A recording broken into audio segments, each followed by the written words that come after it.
Captain James Morrison had served the British royal family for 15 years. His weathered face told stories of countless knights standing guard, protecting those within the palace walls. At 42, he commanded respect from every guard under his supervision. His uniform was always pristine, his posture unwavering, and his loyalty to the crown absolute. The morning started like any other. James arrived at Kensington Palace at dawn, reviewing the day's security protocols with his team. Princess Charlotte, now 12 years old, had grown from the cheerful toddler he once watched toddle through the corridors into a bright, spirited young girl who reminded everyone of her late grandmother, Princess Diana. Her infectious laughter often echoed through the halls, bringing warmth to even the most solemn occasions. James had watched the princess grow up. He remembered her first steps in the garden, her excitement when she learned to ride her pony, and the way she would sneak extra biscuits from the kitchen when she thought no one was looking. The princess had a special place in his heart, though he would never admit it openly. Professional distance was crucial in his line of work, but human emotions were harder to control. The palace was unusually quiet that Tuesday morning. Prince William had left early for official duties in Scotland, while Catherine was attending a charity event in London. The children were meant to be at school, following their normal routine. James found the silence unsettling. After years of service, he had developed an instinct for when something felt wrong. Around 10 in the morning, James received an unexpected summons to the private offices. The message came through official channels, marked urgent and confidential. As he walked through the familiar corridors, his mind raced through possible scenarios. Security briefings were common, but the tone of this request felt different. The office where James was directed belonged to Sir Edmund Whitmore, a senior palace official who rarely dealt directly with security personnel. Sir Edmund was known for his cold efficiency and unwavering dedication to protocol. He had served the royal family for over 20 years, earning a reputation as someone who could handle the most delicate situations with complete discretion. When James entered the office, Sir Edmund was standing by the window, his back turned to the door. The room felt heavy with tension. Documents were spread across the mahogany desk, but James could not make out their contents from his position near the door. The silence stretched uncomfortably before Sir Edmund finally turned around. "Captain Morrison," Sir Edmund began, his voice carrying an unusual strain. "Please, take a seat. What I am about to discuss with you requires the utmost confidentiality. You understand the importance of discretion in your role, but today that discretion becomes absolutely critical." James remained standing initially, as was protocol, but Sir Edmund gestured more forcefully toward the chair. Something in the older man's demeanor made James uneasy. In all his years of service, he had never seen Sir Edmund appear anything other than completely composed. "There has been a development," Sir Edmund continued, settling behind his desk. "Intelligence services have uncovered a credible threat against Princess Charlotte. The details are classified, but I can tell you that the threat is immediate and specific. We have reason to believe an attempt will be made within the next 48 hours. S.A.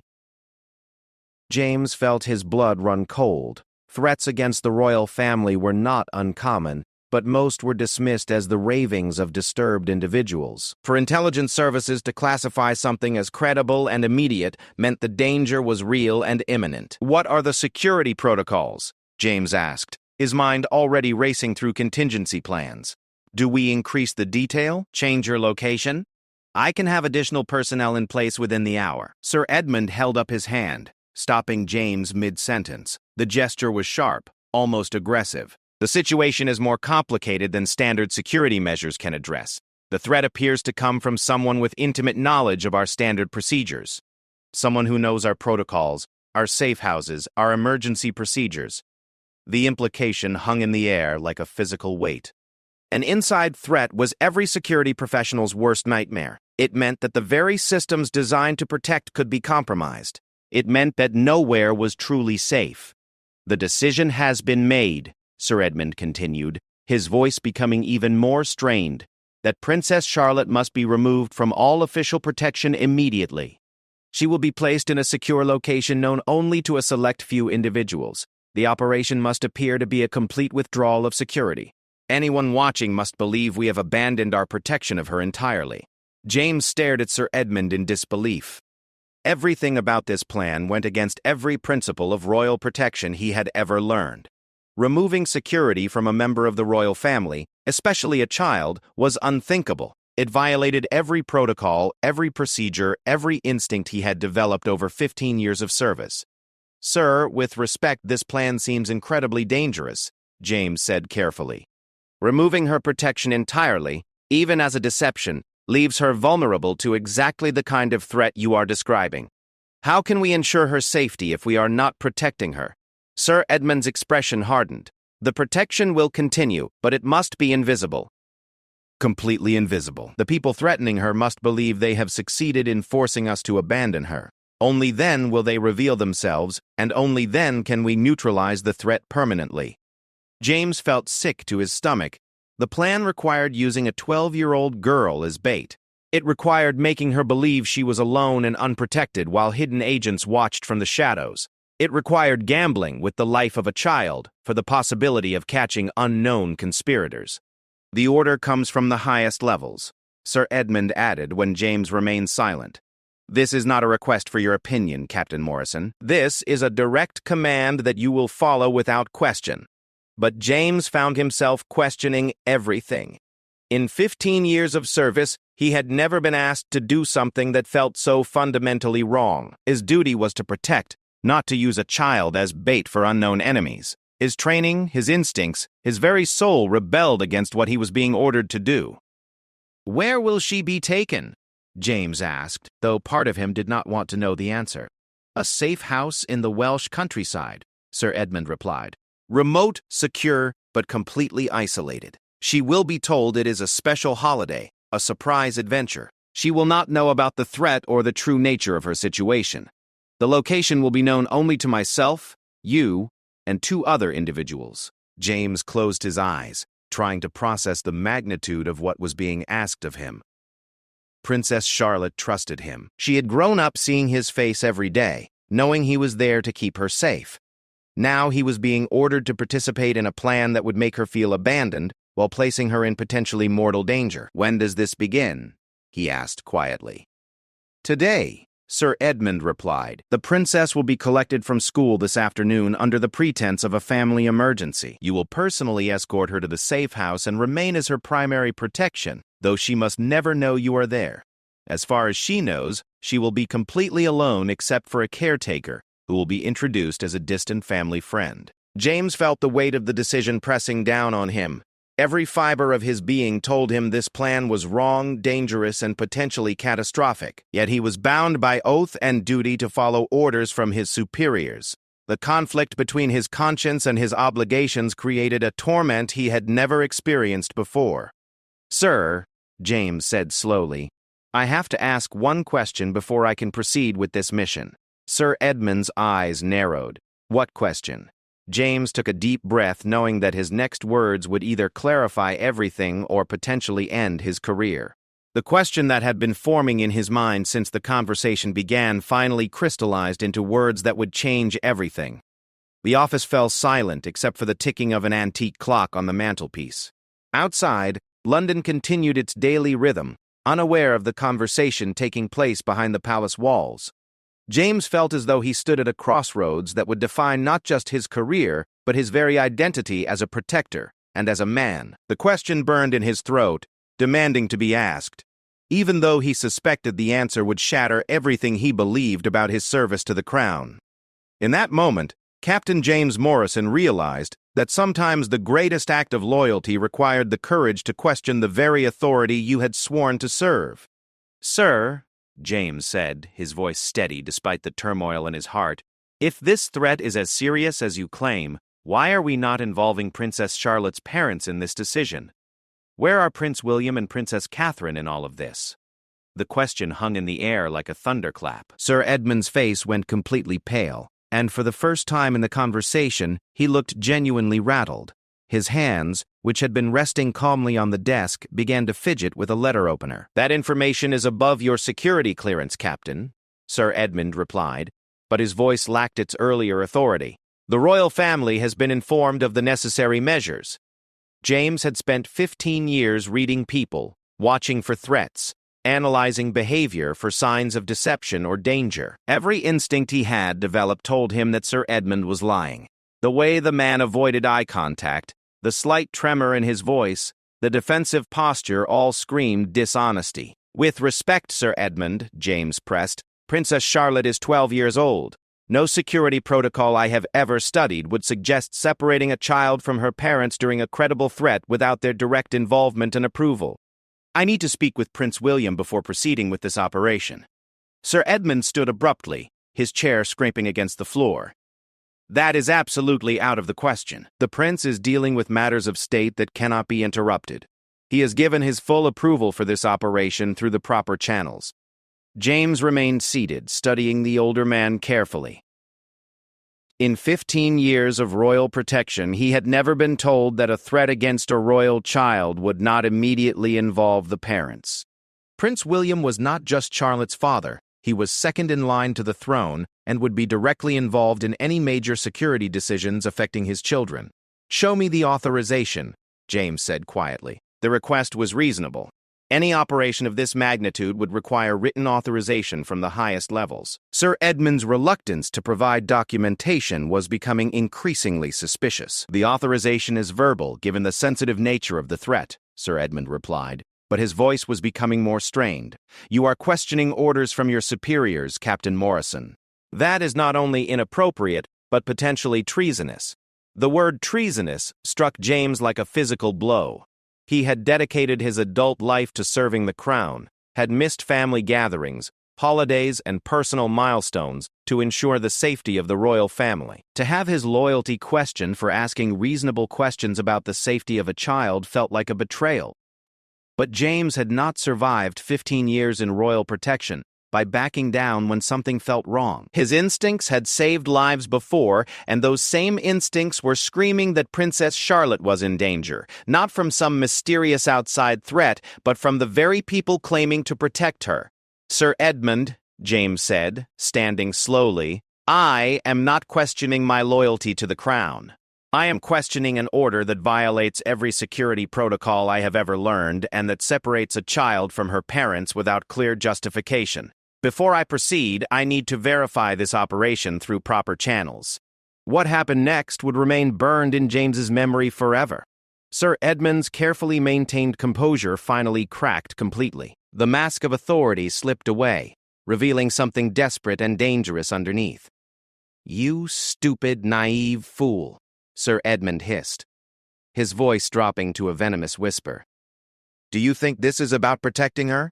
Do you think any of this has ever been about protection?"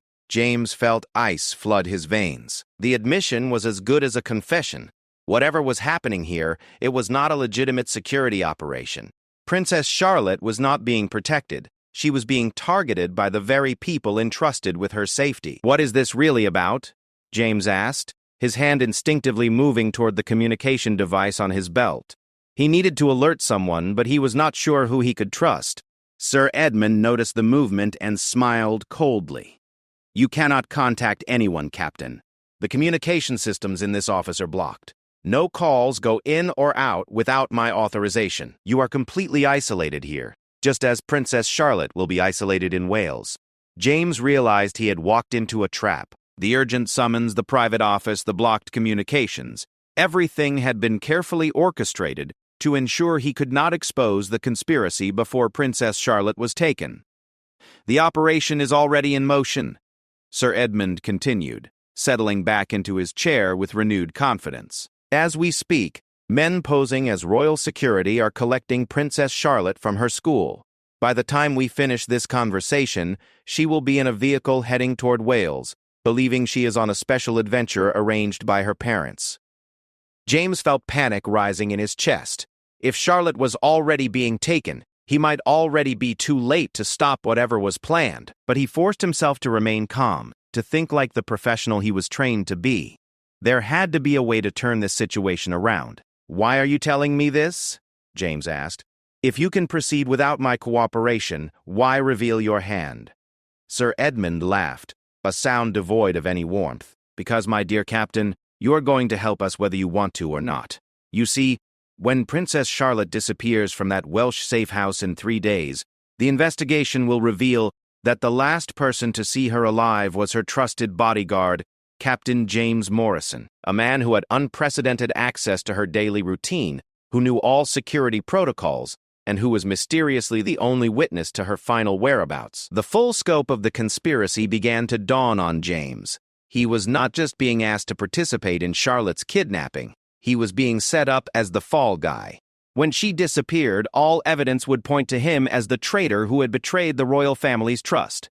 "You are insane if you think I will participate in harming that child," James said, his voice filled with quiet fury.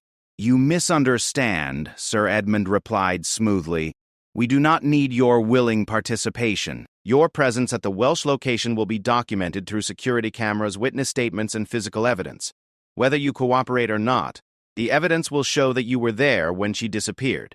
James realized that refusing to go to Wales would not protect Charlotte. It would only ensure that he could not be there to actually protect her when the conspiracy moved to its final phase. Whatever was planned for Princess Charlotte, his only chance of preventing it was to play along until he could find a way to expose the truth and get help. "What do you want from the princess?" James asked. "Money? Political leverage? Are you working for foreign interests?" Sir Edmund's smile became genuinely amused. "Nothing so pedestrian, Captain. Princess Charlotte represents something much more valuable than money or political influence. She represents the future of the monarchy itself. There are those who believe that future needs to be redirected." The implication was chilling. This was not about kidnapping for ransom or political manipulation. This was about fundamentally altering the line of succession to the British throne. Princess Charlotte, as Prince William's daughter, would one day be in line for the crown. Someone wanted to ensure she never had the chance to claim that birthright. "You are talking about assassination," James said flatly. "Such an ugly word," Sir Edmund replied. "I prefer to think of it as historical correction. The monarchy has survived for over 1,000 years by adapting to changing circumstances. Sometimes that adaptation requires difficult decisions." James felt sick to his stomach. He was listening to a man casually discuss the murder of a 12-year-old girl as if it were a bureaucratic necessity. The evil of it was breathtaking in its casual cruelty. "Who else is involved?" James demanded. "This conspiracy requires resources, connections, people in high places. You could not orchestrate something like this alone." Sir Edmund stood and walked to a safe hidden behind a painting on the office wall. He opened it and withdrew a thick folder filled with documents and photographs. When he returned to his desk, he spread some of the contents where James could see them. The photographs showed meetings between Sir Edmund and individuals James recognized as members of Parliament, senior military officers, and even minor royals. The documents appeared to be financial records showing large transfers of money from foreign accounts. "You would be surprised how many people share our concerns about the current direction of the monarchy," Sir Edmund said. "Princess Charlotte represents everything wrong with the modern royal family. Too much American influence through her mother, too much emotionalism, too much connection to the common people. The monarchy needs to return to its traditional roots, its proper role in British society." James stared at the evidence of conspiracy spread before him. The scope of it was staggering. This was not the work of a few disgruntled individuals. It was an organized attempt to reshape the British monarchy through violence. "The plan is elegant in its simplicity," Sir Edmund continued. "Princess Charlotte disappears from the Welsh safehouse under mysterious circumstances. The investigation reveals that her trusted bodyguard was the last person to see her alive. Captain James Morrison, unable to live with the guilt of his betrayal, takes his own life, leaving behind a confession explaining how foreign agents compromised him and forced him to participate in the princess's kidnapping." James realized that his own death was part of the conspiracy from the beginning. He would not just be framed for Charlotte's disappearance. He would be murdered to ensure his silence, with his death staged to look like suicide.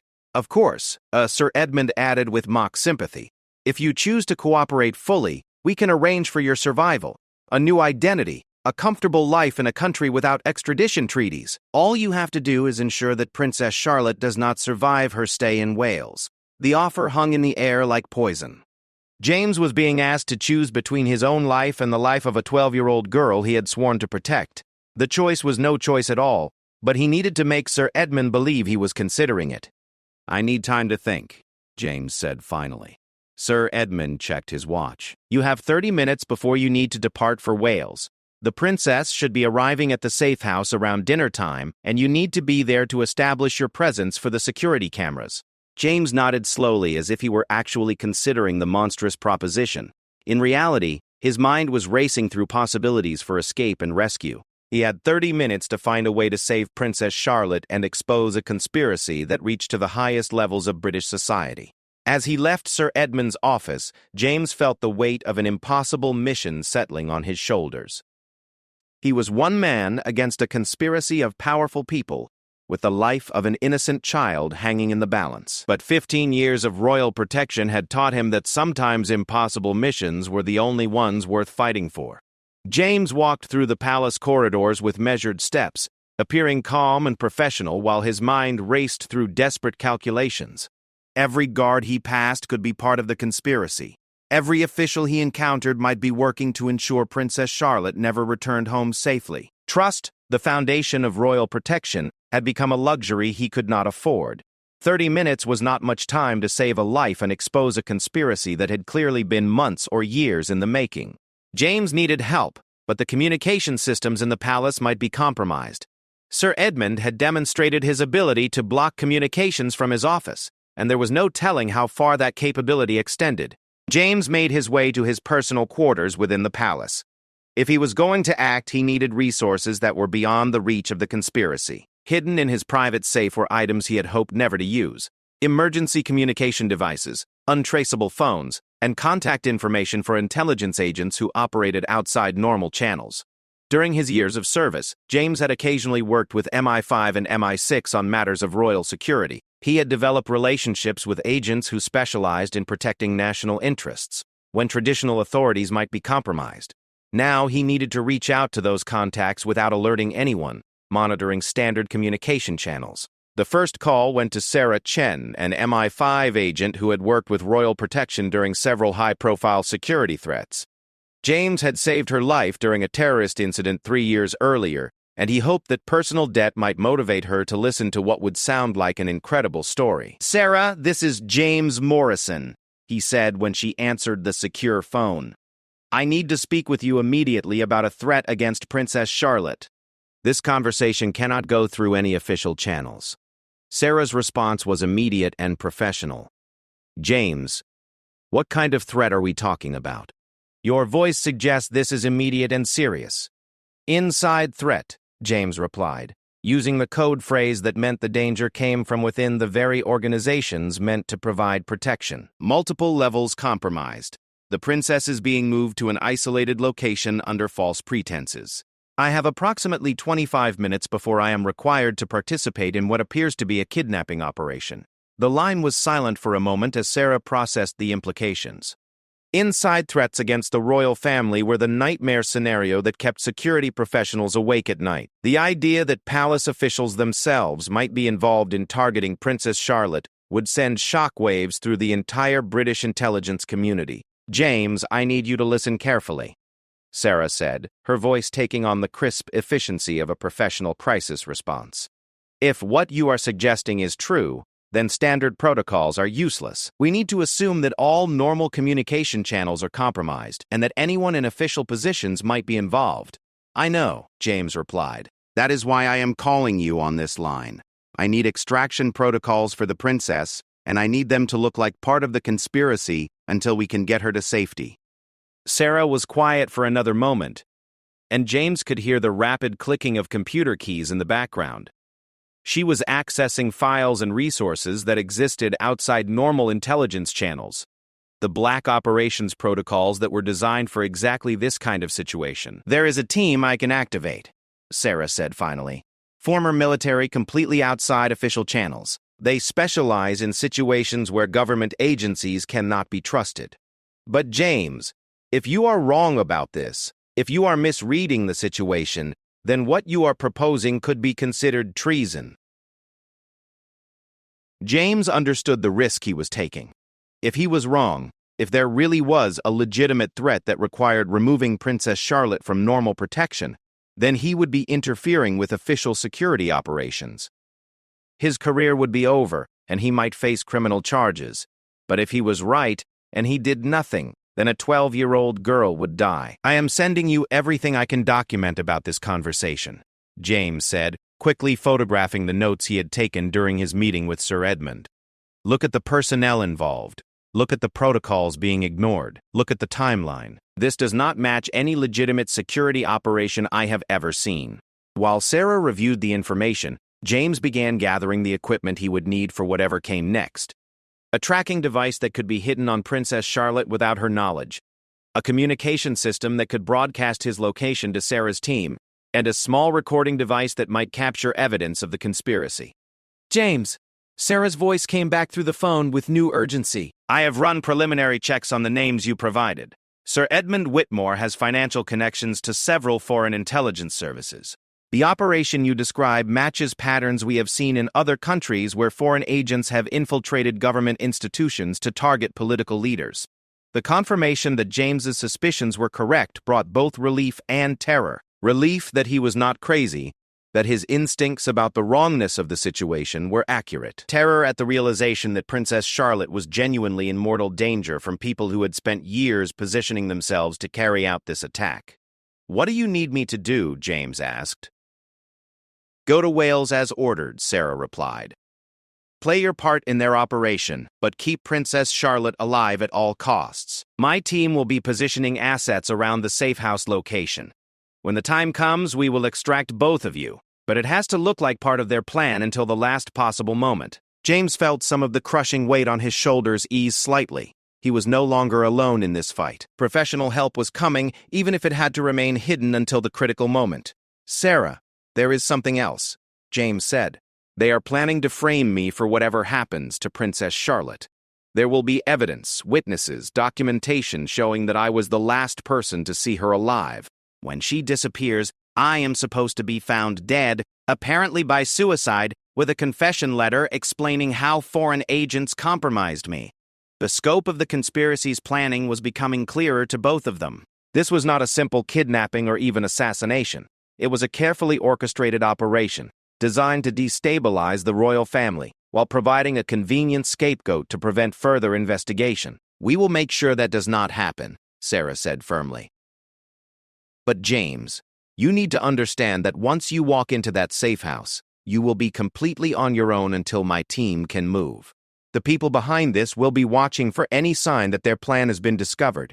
You will need to convince them that you are going along with their demands.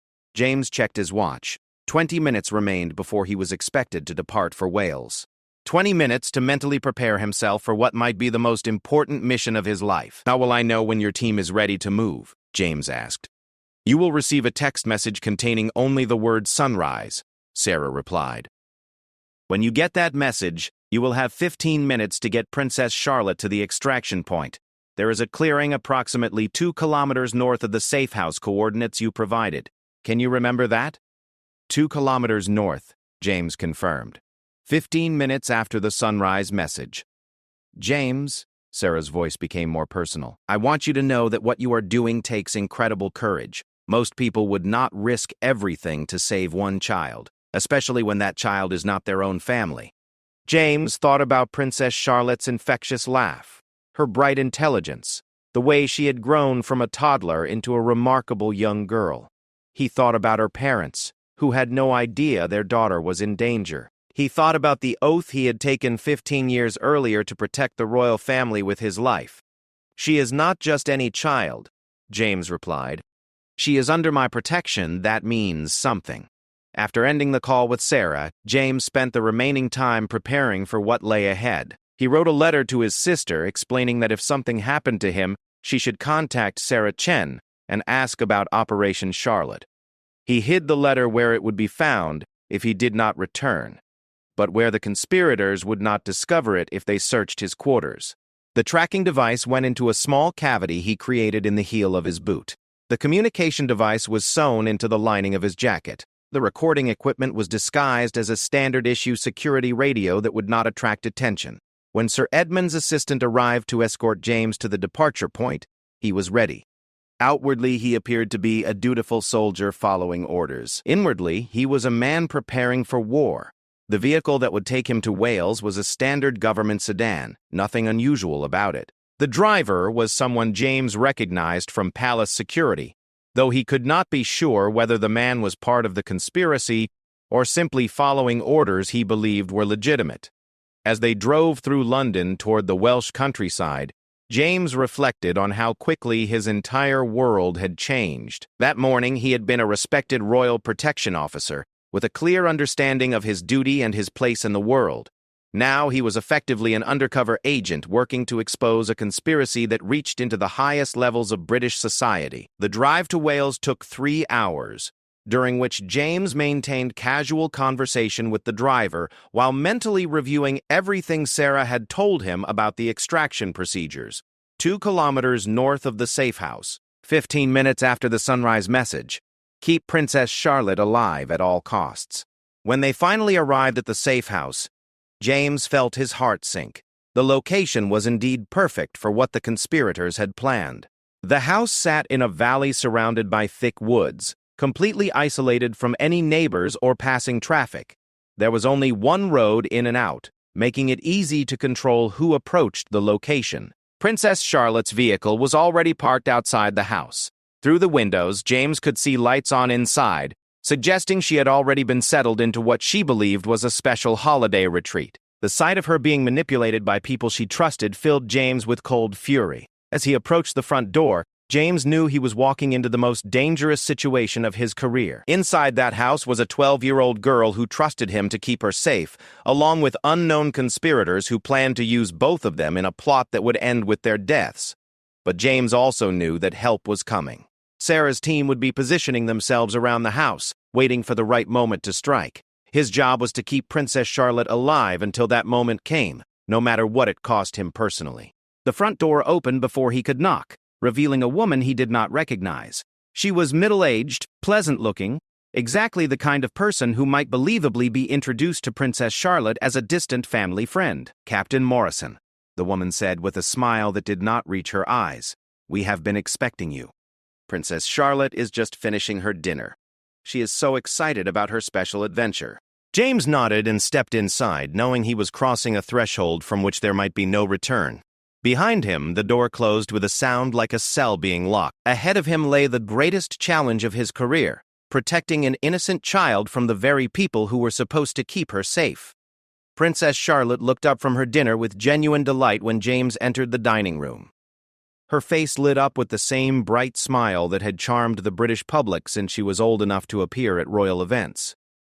She was wearing casual clothes, jeans and a sweater, looking like any normal 12-year-old girl enjoying a meal away from home. "Captain Morrison," she exclaimed, jumping up from her chair. "Are you here for the special adventure too?" Mrs. Davies said this was going to be the most exciting holiday ever, but she would not tell me what we are going to do. The woman who had introduced herself as Mrs. Davies maintained her pleasant smile, but James caught the warning look in her eyes. He was being reminded that Princess Charlotte believed this was a legitimate family-arranged retreat, and any behavior that suggested otherwise would raise questions.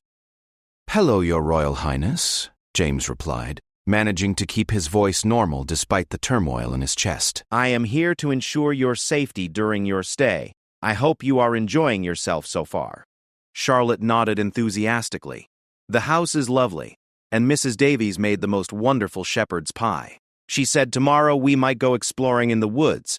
I brought my hiking boots and everything." The casual mention of exploring the woods sent ice through James's veins.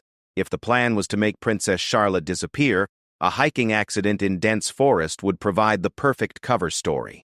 A tragic accident during an unauthorized adventure, with only her bodyguard as a witness to what supposedly happened. "That sounds wonderful," James managed to say, "but we should be very careful about where we explore. These woods can be dangerous if you do not know them well." Mrs. Darius Davies's smile became slightly more strained. "Oh, I know these woods like the back of my hand, Captain Morrison. I grew up in this area. Princess Charlotte will be perfectly safe with me as her guide." The exchange was filled with subtext that only the adults understood. Mrs. Davies was establishing her role as the person who would lure Princess Charlotte into the woods. James was being reminded that his job was to witness what happened there, not to prevent it. After dinner, Mrs. Davies suggested that Princess Charlotte might enjoy some television, while the adults discussed boring security matters. Charlotte readily agreed, settling into the comfortable sitting room with a book and her phone, completely unaware that the adults were planning her murder. James followed Mrs. Davies into the kitchen, where she immediately dropped her pleasant facade. Her expression became cold and businesslike as she opened a laptop computer and showed James detailed maps of the surrounding area. "Tomorrow morning we will take Princess Charlotte on a nature walk along this path," Mrs. Davies said, pointing to a trail that led deep into the woods. Approximately 2 kilometers from the house, there is a steep ravine with very unstable ground. Hiking accidents are unfortunately common in areas like this. James stared at the map, seeing exactly how they planned to murder Princess Charlotte. A fall into a ravine could easily be made to look accidental, especially if the only witness was a trusted bodyguard who corroborated the story. "What about afterwards?" James asked, playing his role as a willing conspirator. "How do we explain what happened?" Mrs. Davies smiled coldly. "You will, of course, be devastated by your failure to protect her. The guilt will be overwhelming. When search and rescue teams find Princess Charlotte's body tomorrow evening, they will also find yours nearby, another tragic victim who could not live with the knowledge that he had failed in his duty." James nodded as if he understood and accepted his own upcoming murder. In reality, he was calculating distances, timing, and opportunities. The ravine was 2 kilometers from the house, which meant it was very close to the extraction point where Sarah's team would be waiting. "Is everything else in place?" James asked, hoping to gather more information about the conspiracy's scope. Mrs.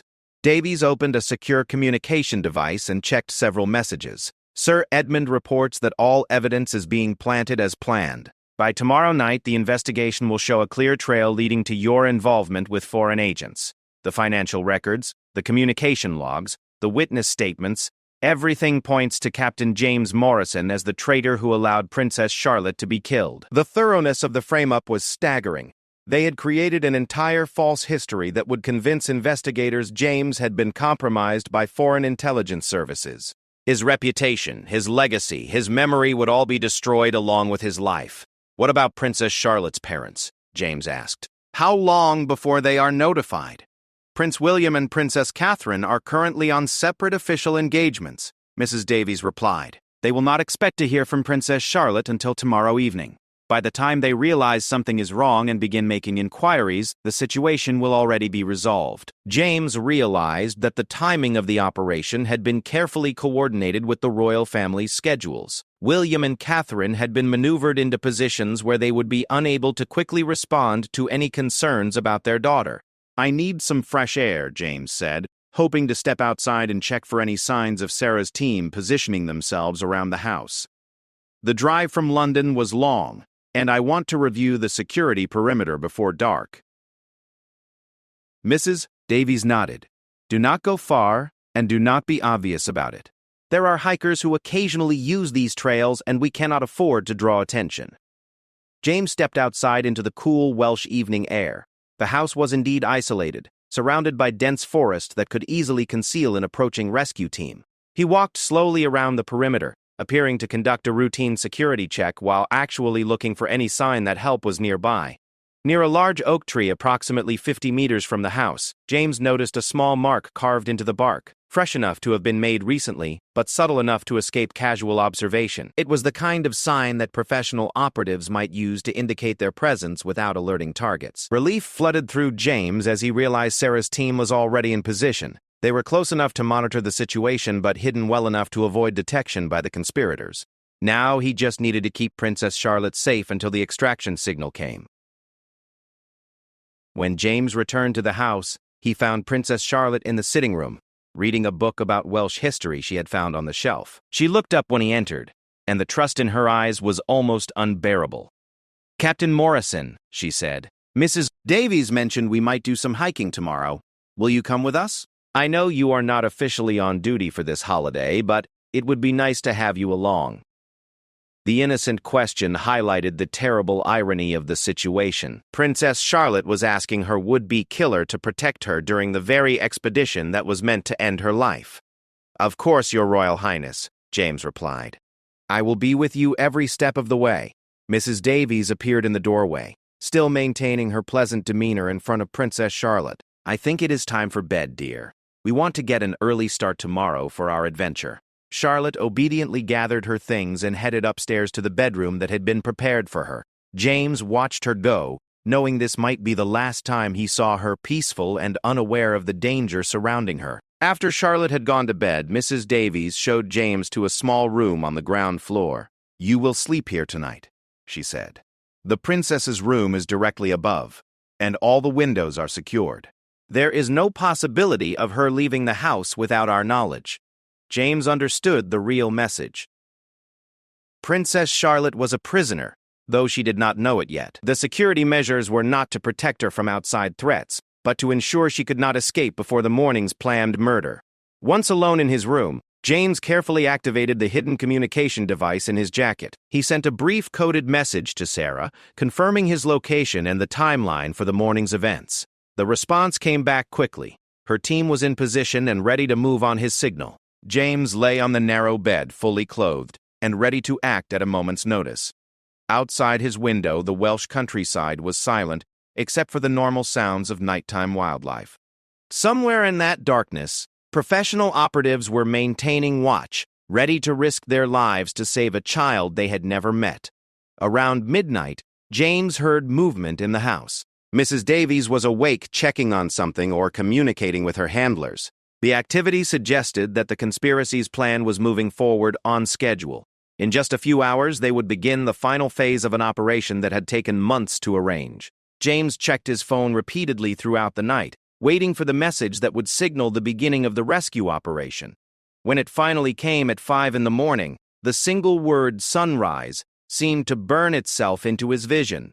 15 minutes. That was how long he had to get Princess Charlotte from wherever they took her on the hiking trail to the extraction point 2 kilometers north of the house. 15 minutes to outrun trained killers through unfamiliar forest, while protecting a 12-year-old girl who would not understand why her trusted guardian was suddenly treating their pleasant hike as a life-or-death emergency. Mrs.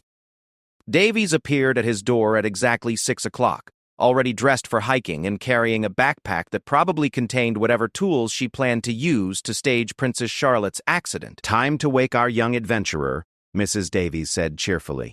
"The weather is perfect for a nature walk, and I have planned the most wonderful route through the forest." James nodded and followed her upstairs, knowing that the next few hours would determine whether a conspiracy against the British Crown succeeded or whether a 12-year-old girl would live to see her 13th birthday. When they woke Princess Charlotte, she was delighted to begin her promised adventure. She bounced out of bed with the enthusiasm of a child who had no idea that the adults around her were planning her death. As she got dressed in her hiking clothes, James said a silent prayer that Sarah's team would be as good as their reputation. The three of them left the house together as the sun was rising over the Welsh hills. To any observer, they would have looked like a family enjoying a morning hike. A pleasant woman, a protective father figure, and an excited young girl setting out to explore the beauty of the countryside. Only James knew that they were walking toward a confrontation that would either save an innocent life or cost all of them everything they held dear. As they entered the forest trail, he felt the weight of 15 years of royal protection training settling onto his shoulders. Everything he had learned, everything he had prepared for, came down to the next hour. Princess Charlotte skipped ahead on the trail, pointing out interesting rocks and wildlife, completely unaware that she was walking into the most dangerous morning of her young life. Behind her, two adults prepared for a battle that would determine her future. One determined to kill her, the other equally determined to ensure she lived. The final confrontation was about to begin.